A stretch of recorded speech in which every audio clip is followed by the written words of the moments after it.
Assalamualaikum warahmatullahi wabarakatuh. Perkenalkan nama saya Syawal Ibrahim dengan NIM 22338126. Di sini di mata kuliah Performa Termal dan Energi Bangunan, saya akan menjelaskan materi tentang pendinginan pasif. Di mana submateri kita ada ventilasi alami, pencahayaan alami, dan earth ground heat exchanger. Yang pertama itu adalah ventilasi alami. Ventilasi alami adalah aliran udara melalui bukaan tanpa bantuan kipas atau AC. Yaitu yang kedua memanfaatkan perbedaan tekanan dan suhu. Pengertiannya, eh, ventilasi alami ini mengandalkan udara masuk dan keluar melalui bukaan alami dan juga tidak membutuhkan kipas atau sistem mekanis. Kemudian efisien jika desain bangunan mendukung. Kemudian ada prinsip kerja.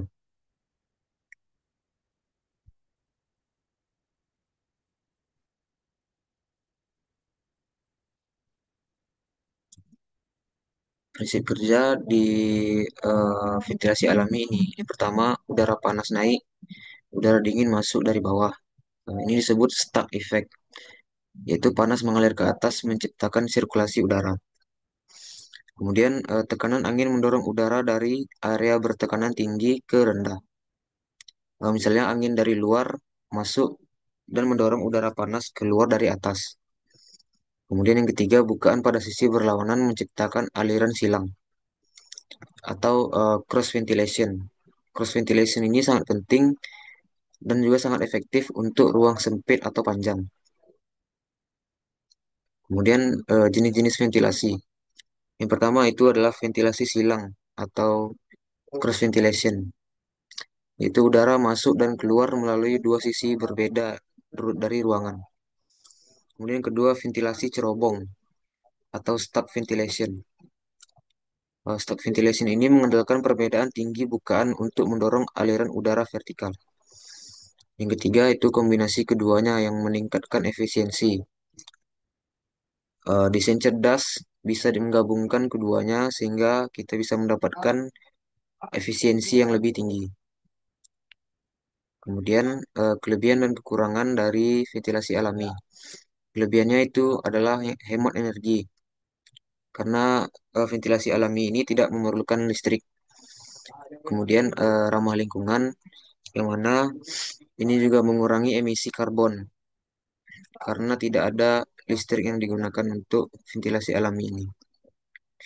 Kemudian kekurangannya itu kurang efektif saat tidak ada angin. Desain ini harus mengantisipasi musim tenang karena sangat mengandalkan pergerakan angin untuk menciptakan ventilasi alami. Yang kedua, tergantung orientasi dan bentuk bangunan. Posisi bukaan sangat menentukan baik atau tidaknya ventilasi alami ini. Kemudian submateri yang kedua adalah pencahayaan alami. Pencahayaan alami ini memanfaatkan cahaya matahari untuk menerangi ruang dalam sekaligus mengurangi panas dari lampu. Pengertiannya itu pencahayaan alami ini menggunakan cahaya matahari sebagai sumber utama penerangan. Jadi juga berfungsi untuk mengurangi ketergantungan pada lampu listrik. Kemudian yang kedua mengurangi panas dari lampu buatan. Karena lampu mengeluarkan panas, terutama lampu pijar. Jadi jika kita tidak menggunakan lampu, panas yang dikeluarkan dari lampu itu berkurang. Kemudian butuh desain bukaan yang tepat. Bukaan seperti jendela dan skylight harus dirancang dengan orientasi dan ukuran sesuai. Kemudian prinsip kerja. Prinsip kerja dari pencahayaan alami ini yaitu cahaya masuk melalui jendela, skylight atau light shelf.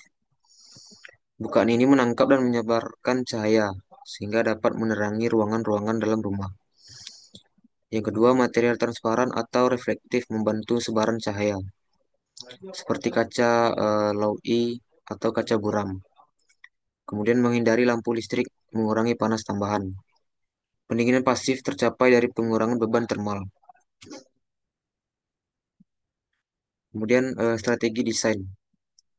Pertama, gunakan kaca low E untuk mengurangi panas. Kaca low E tetap terang tapi tidak membuat ruangan panas. Yang kedua, tambahkan overhang atau kanopi untuk menghindari silau langsung. Khusus untuk sisi timur dan barat yang biasanya menghadap langsung ke matahari. Yang ketiga, gunakan warna terang di interior. Memantulkan cahaya alami agar menyebar rata. Berikutnya adalah kelebihan dan kekurangan ventilasi alami. Yang pertama, menghemat energi listrik. Karena kita tidak perlu menyalakan lampu pada siang hari. Yang kedua, meningkatkan kenyamanan visual. Pencahayaan alami lebih aman untuk mata dibandingkan dengan lampu buatan. Yang selanjutnya, kekurangannya. Yang pertama, risiko panas berlebih bila tanpa pelindung.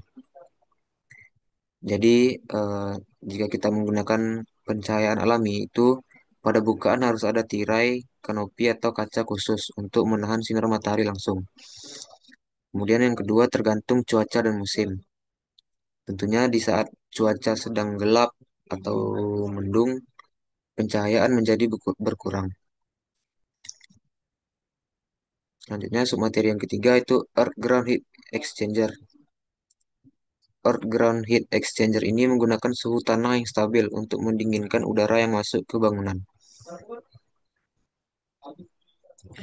Pengertiannya yaitu yang pertama, udara dialirkan melalui pipa di dalam tanah.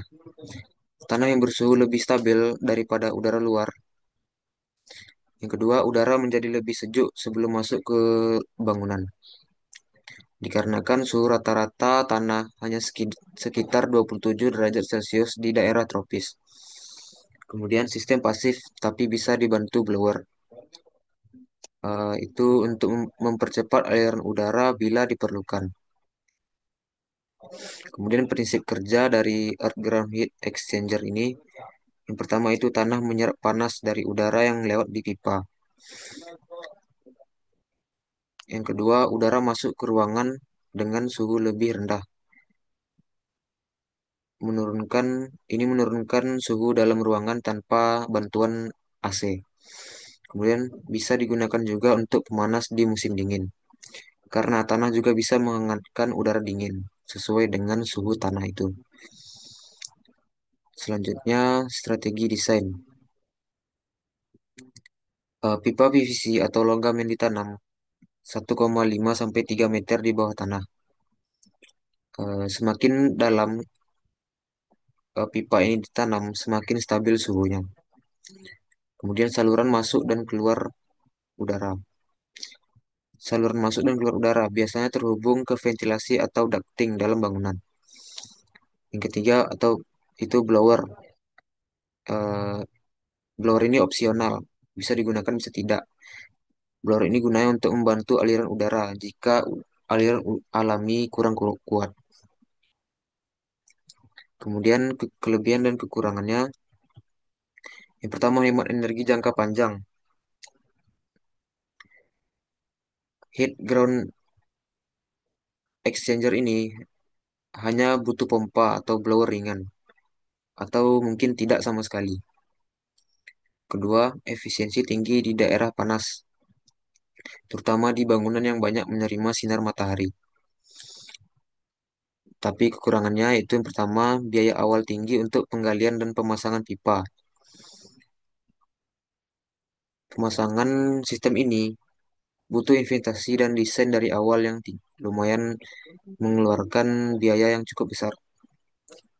Kemudian tidak cocok di tanah berbatu atau lahan sempit. Earth Ground Heat Exchanger ini butuh ruang horizontal dan vertikal.